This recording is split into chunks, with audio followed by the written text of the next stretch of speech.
People of the Purple Butterfly here, otherwise known as People7 on Twitter and YouTube, and People elsewhere on the internet. And I'm coming in right quick for those who are following me on my knit along. Go back a few videos where it says let's start a project.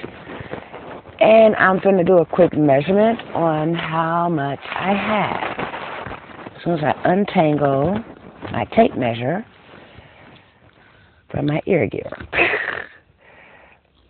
But currently I have, I was about to say 22 inches, but it's 23 inches on my needles.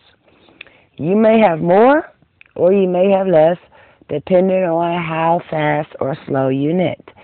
Be aware we are going to 36 inches long because this is 36 inches wide. Now, let me get it to where the detail of the pattern is showing, if I can.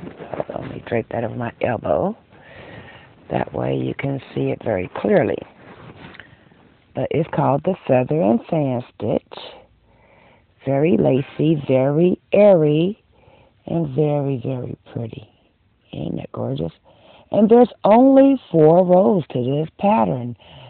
It's in the description box of the video where we started it, but I'm going to tell you in case you can't find that video or if you don't want to look for it or whatever.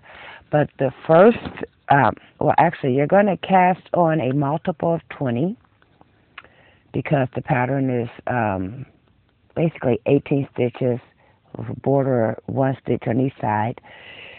And I cast on enough to give me 36 inches. Each pattern repeat is about 3 inches. Hold on. Let's be sure before I say that, huh?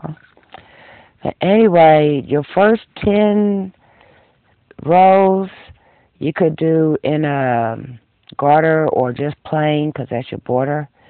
Nope, it's 4 inches. Ta-da. Anyway, the first row is plain knit. The second row is plain knit or purl if you tend to turn your work. The third row, which is your pattern stitch, you're going to knit 1 for your selvage, knit 2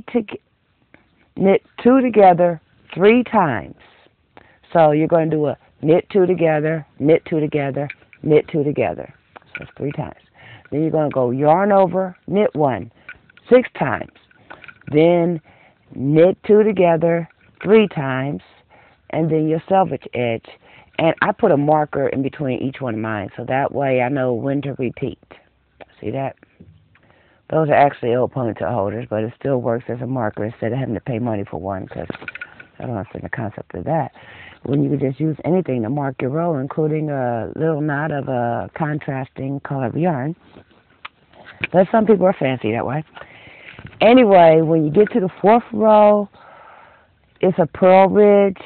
If you turn the work, you just knit across and they'll put a purl on the right side of the fabric, or if you're like me, just purl across from the left.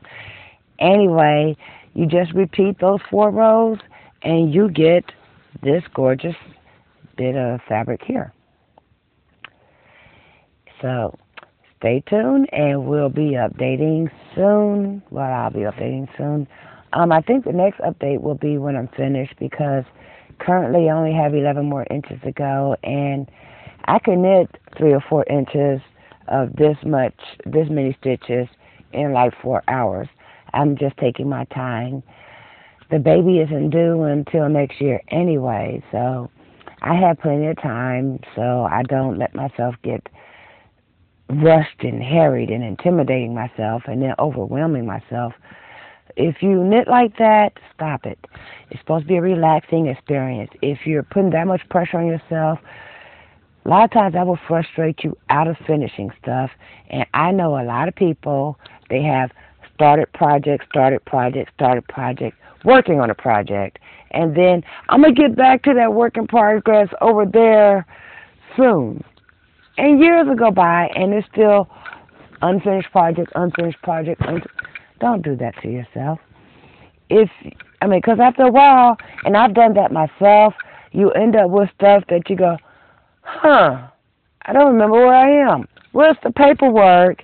Or you misplace a pattern and you end up unraveling it anyway. So if you're not going to take your time, at least attach a note with a pen to the fabric itself so that way you know exactly which row you were on, what the pattern you were working on is, so forth and so on.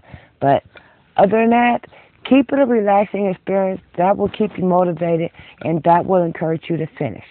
So anyway, this is P+7. Y'all stay blessed. Bye now.